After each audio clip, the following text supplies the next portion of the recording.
Students, कैसे हैं आप?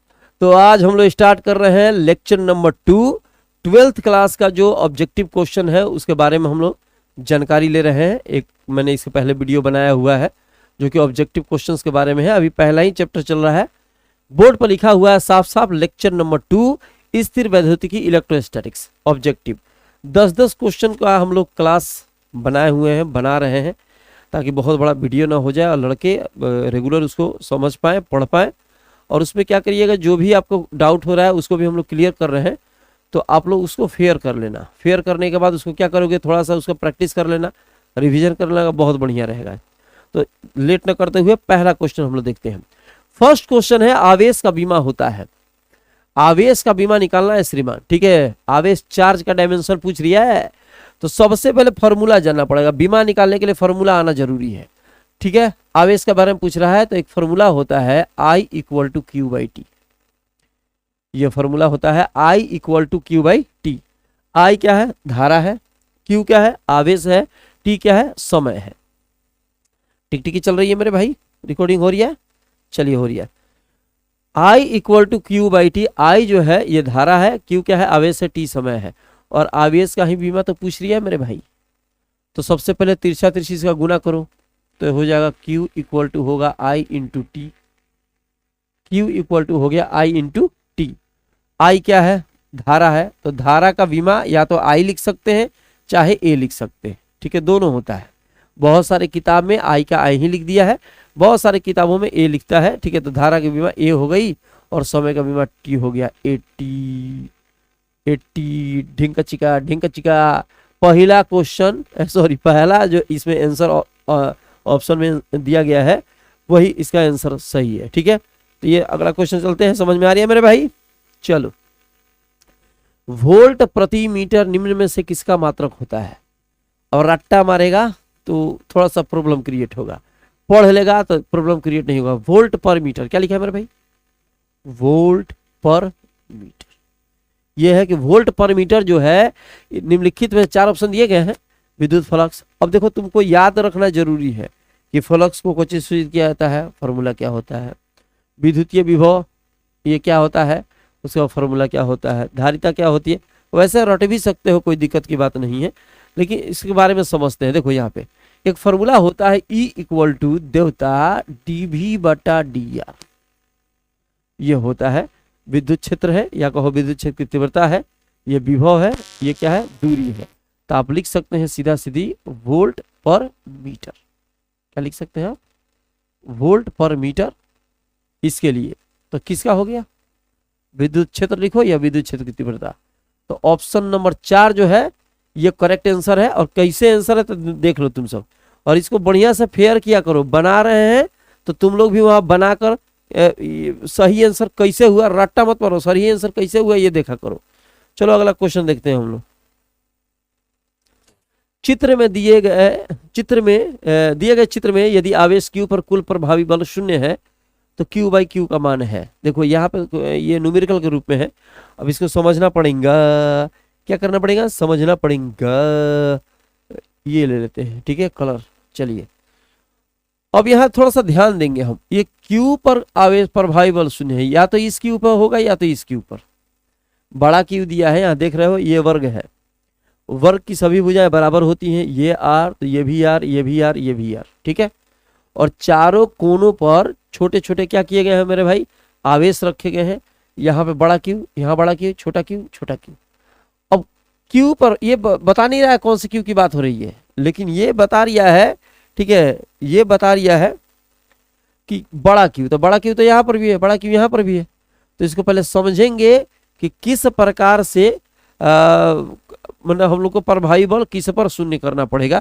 इस पर भी कर सकते हैं, इस पर भी कर सकते हैं, आप इंडिपेंडेंट हैं, स्वतंत्र हैं। तो इस चीज को पहले समझिए।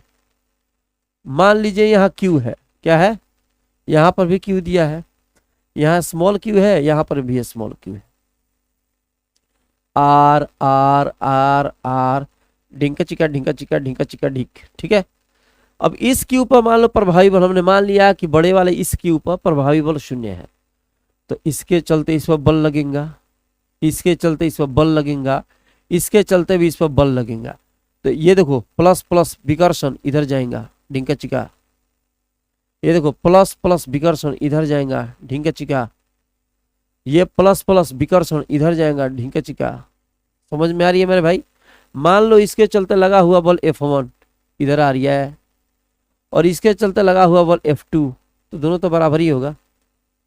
क्यों?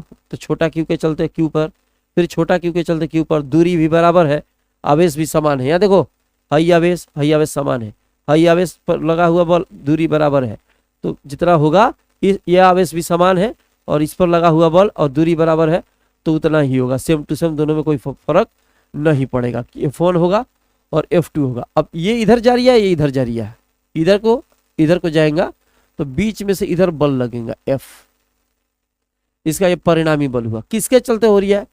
इसके चलते, Q के चलते Q पर। तो मान लो Q के चलते Q पर लगा हुआ बल F2 मान लो, परिणामी भी उधर है और Q के चलते Q पर लगा हुआ बल भी उधर ही है।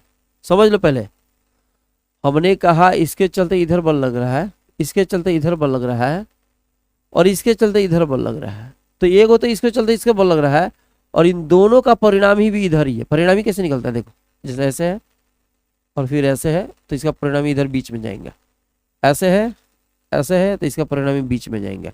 परिणामी में दोनों का लगा हुआ बल इधर।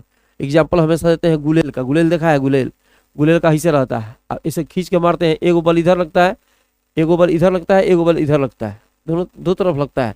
लेकिन गुलेल का जो कंकड़ पत्थर होता है वो कहाँ जाता है? बीच में। इसका मतलब कि बल अगर ऐसे लगेगा तो मारेगा इधर फटाक से ना, समझ रहे? बीच में एकदम। तो देखो एगो बल इधर लग रही है, एगो बल इधर लग रही है, तो इसका परिणामी भी इधर आएगा और ये ढकेलेगा तो इधर ही जाएगा। तो जब एक के तरफ एगो ढकेल रहा है, उधर दूगो मिलकर उधर लसार रहा है, तो बल का मान 0 कहाँ से होगा? बल का मतलब मान 0 तब होगा जब दो आदमी मिलकर ऐसे खींचे और एक आदमी उसके उल्टा खींचे। एगो उधर खींच रही है, एगो इधर खींच रही है। एगो बोरा है, मान लो कच्ची का बोरा है, गेहूं का बोरा है, ठीक है। हिन्ने से दो आदमी मिलकर खींच रहा है, एगो ढकेल रहा है, तो लसराएगा ना, वो लसराएगा तो बल कहाँ 0 हो गया? तो लसरा के चल जाएगा और ये बढ़िया तरीके से घर ले जाएगा सब। दो इधर खींच रही है और एगो अकेले ताकत लगा के इधर खींच रही है। दोनों के ताकत के अगर इसका ताकत बराबर हो तो वही बोरा जो है वहीं का वहीं रहेगा, ना इधर जाएगा ना इधर, तो इसको कहेगा परिणामी बल 0 है। तो यहाँ जो कंडीशन है कि इसका बल इधर लग रिया है, इसका बल इधर लग रिया है, तो इसका परिणामी भी इधर ही जाएगा। हई विकर्षण हो रहा है तो इधर जाएगा, मैंने एक के तरफ सब जा रहा है। तो इस कंडीशन में परिणामी बल 0 नहीं होगा। तो क्या तब वर्मा, तब क्या करेंगे हम? तो करेंगे का हम बता रिया है, ठीक है। इसको निगेटिव मानना पड़ेगा और इसको भी निगेटिव मानना पड़ेगा, ठीक है। जैसे कंडीशन दिया गया है उसके हिसाब से जो कह रहा है कि परिणामी बल 0 है, तो उस कंडीशन में इसको निगेटिव मानना पड़ेगा, इसको निगेटिव मानना पड़ेगा, ठीक है। तब क्या होएगा? तब देखो कैसे फिगर बनेगा, अब बता रिया है। ये हो गया, ये क्यू है, ये आकर्षण पैदा करेगा, ये प्लस है ये माइनस है, तो ये खींचेगा इधर, ये माइनस ये प्लस, ये खींचेगा इधर। तो जब ये इधर खींच रिया है, इधर खींच रहा है, तो इसका परिणामी बल लगेगा इधर। समझ में आ रही है मेरे भाई? अरे भयंकर है, माइनस प्लस इधर खींचेगा, माइनस प्लस इधर खींचेगा, तो इसका परिणामी इधर बताया था ना, ऐसे ऐसे तो ऐसे, ऐसे ऐसे तो ऐसे, बीच में जाता है, बीच में परिणामी बल। तो हई खींच रहा है इधर, यही खींच रहा है इधर। अब बराबर बल से खींचेगा क्योंकि दोनों बराबर है, तो यही जितना बल लगाएगा उतना ही बल ही लगाएगा, ठीक है। तो ये मान लो कि F1 बल हुआ ही, F1, ये अगर F बल से खींचे तो ये भी F ही बल से खींचेगा, खींचेगा कि नहीं खींचेगा? क्योंकि दोनों आवेश बराबर हैं। तो ये और इसका परिणामी ये है, ठीक है। तो परिणामी कैसे निकालते हैं? परिणामी निकालते हैं श्रीमान, F इक्वल टू हो जाएगा, इसको F माने थे, F1 माने हैं, चलो F1 ही मानते हैं, रूट अंडर इसका F का स्क्वायर और प्लस F का स्क्वायर। परिणामी निकालने का तरीका है। फॉर्मूला जो होता है आप लोग सुने होंगे, फॉर्मूला पूरा फॉर्मूला ये होता है, R equal to root under A square plus B square plus 2AB cos theta. अगर थीटा भी लोगे 90 डिग्री तो यहाँ पे तो खत्म हो जाएगा, ये 90 पे है, खाली समझ लो, ये वेक्टर से रिलेटेड है थोड़ा, ठीक है। तो पहला का स्क्वायर और प्लस दूसरा का स्क्वायर कितना होगा, ये होगा 2 और ये होगा एफ का स्क्वायर, 2 एफ का स्क्वायर, तो इसका हो गया √2 और इसका स्क्वायर खत्म, तो एफ यहाँ पे आएगा। तो F1 की वैल्यू आ गई √2f इधर, ये इधर बल लगाएगा, है इधर बल लगाएगा, तो जब है इधर बल लगाएगा तो इधर जाएगा। अब परिणाम, इसको F2 मान लो, अब परिणामी बल शून्य हो सकता है क्योंकि इधर से एगो खींच लिया है, एगो इधर से खींच लिया है। किस कंडीशन में परिणामी बल शून्य होगा, जब F1 का ताकत F2 के बराबर हो। अरे मेरे भाई समझ लिया जो बता रिया है, इधर को खींच लिया, इधर को खींच लिया है, तो दोनों का ताकत इधर लग रिया है, ये इसको ढकेल दिया है, तो यहाँ पर परिणामी बल तभी शून्य होगा जब इधर से लगा हुआ बल और इधर से लगा हुआ बल आपस में क्या होंगे, बराबर होंगे। तो लिखना पड़ेगा, ठीक है, कि परिणामी बल शून्य होने के लिए F1 बराबर F2 चाहिए। F1 बराबर क्या चाहिए मेरे भाई, F2। F1 है, तो F1 की वैल्यू कितनी आ गई है, √2f, √2f। और F2 किसका बल है, Q का, किस पर, Q पर, Q का Q पर, Q का Q पर लगा हुआ बल है। तो फॉर्मूला क्या होगा, K Q का Q पर और बटा में हो जाएगा दूरी का स्क्वायर, K Q1 Q2 बटा में दूरी का स्क्वायर। तो दूरी कितनी है इसकी, है दूरी है, होता है √2 गुने भुजा, वर्ग का विकर्ण क्या होता है, √2 गुने भुजा, ये दूरी हो गई √2। अब भुजा कितनी मेरे भाई, R दिया गया है और होल का स्क्वायर। फिर से समझ लो तो कंफ्यूजन पैदा हो जाएगा। F1 F2 आपस में बराबर होगा, F1 के लिए लिख सकते हैं इतना क्योंकि आया हुआ है। F2 क्या है, Q के चलते Q पर बल, तो Q के चलते Q पर बल कैसे निकालेंगे, कूलाम का नियम लगाएंगे, K Q1 Q2 बटा R स्क्वायर। तो Q1 की जगह Q, Q2 की जगह Q, R का स्क्वायर, ये दूरी हो गई विकर्ण, √2 गुने भुजा, भुजा R दिया गया, स्क्वायर हमने कर दिया। इसका स्क्रीनशॉट ले लो मेरे भाई, इसको तो मिटाना पड़ेगा ना इसको।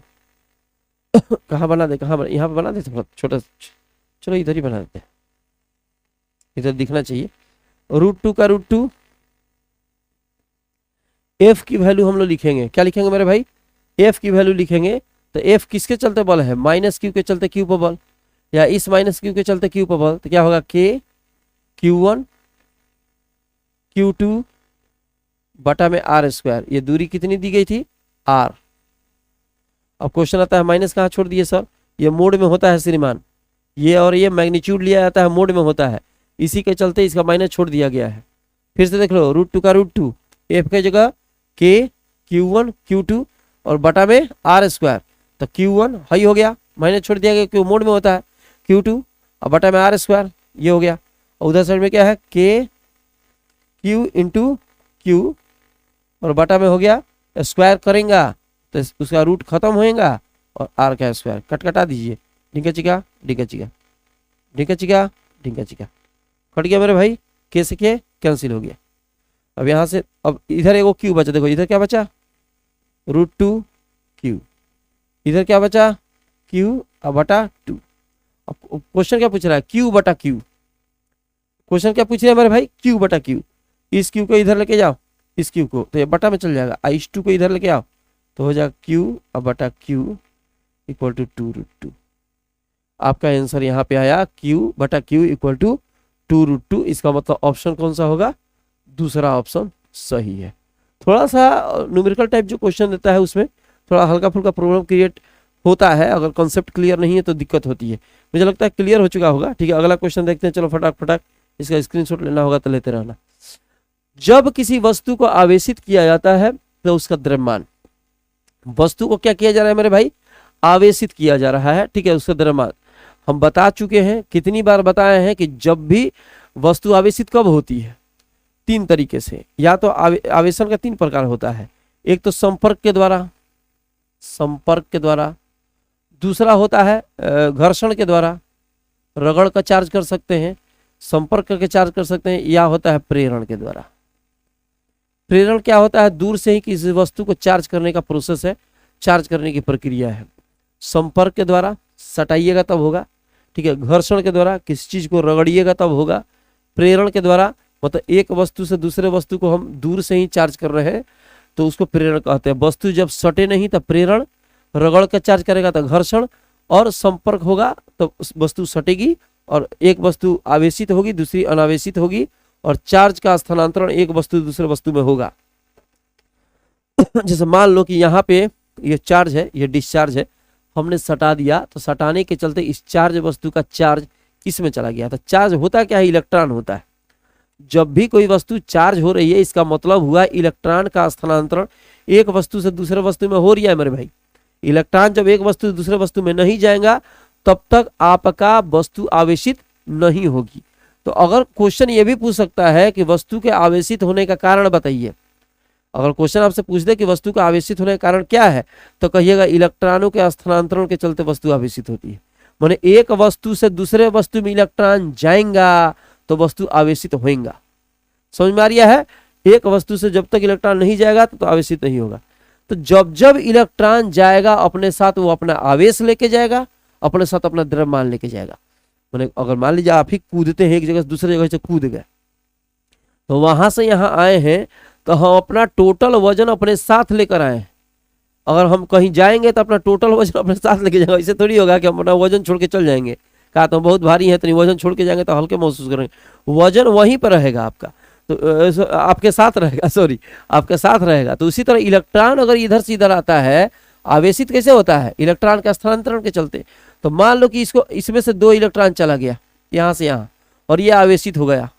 ए में से इलेक्ट्रॉन निकलकर बी में चला गया। कितने इलेक्ट्रॉन, 2 इलेक्ट्रॉन। और बी जो हो गया ये क्या हुआ, आवेशित हो गया। तो आवेशित हो गया तो इलेक्ट्रॉन जो गया अपना वजन साथ लेके गया है, ठीक है। तो इसमें से 2 घट गया, इसमें से 2 क्या हुआ, बढ़ गया। इलेक्ट्रॉन का वजन होता है 9.1 × 10⁻31 kg। बहुत कम है, लेकिन है तो कितना भी कम है, कुछ वजन तो है ना भाई।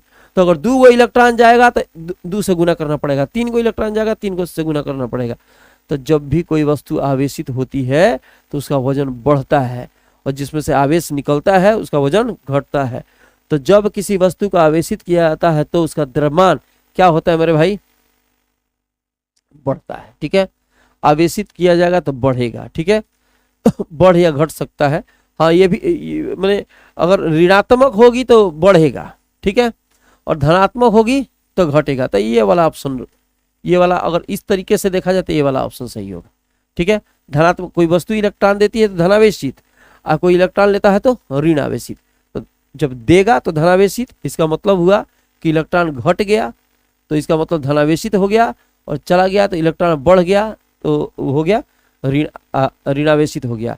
तो ये कंडीशन सही है कि बढ़ या घट सकता है। अब ये बोलता है कि पॉजिटिव होगा तो क्या होगा, तो कहते हैं कि घटेगा। निगेटिव होगा तो क्या होगा, तब तो कहते बढ़ेगा। लेकिन सिर्फ आवेशित लिखा है तो बढ़ या घट सकता है, दोनों में से कोई एक हो सकता है। अगला क्वेश्चन देखते हैं इसमें, ठीक है।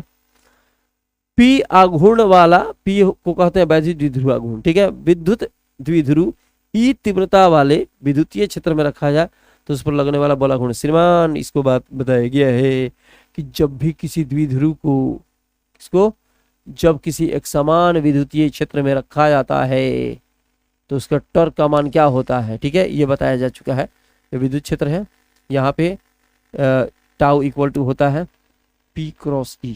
ये तो थोड़ा रटना पड़ेगा, नहीं तो हमको प्रूव कराना पड़ जाएगा फिर, ठीक है। लॉन्ग क्वेश्चन है, 2 नंबर में कभी आता है, इसमें जोड़ देगा और भी बहुत सारे चीज़ों को, तो ये लॉन्ग क्वेश्चन भी बना देता है इसको। अभी ऑब्जेक्टिव के रूप में पूछा है कि अगर द्विध्रुव आघूर्ण है, विद्युतीय क्षेत्र में रखा गया तो उसका बल आघूर्ण का मान क्या होगा, तो ये होता है। इसको तो थोड़ा रटना पड़ेगा तुम, अल्लाह तो लॉन्ग क्वेश्चन पढ़ा है बढ़िया से, तब तो कोई बात नहीं। चलो तो कौन सा ऑप्शन होगा मेरे भाई, ऑप्शन नंबर 1, ठीक है। अगला क्वेश्चन देखते हैं, ठीक है। एक विद्युतीय द्विध्रुव 2 विपरीत आवेशों से बना है, ठीक है। कोई द्विध्रुव है, 2 आवेशों से बना हुआ है।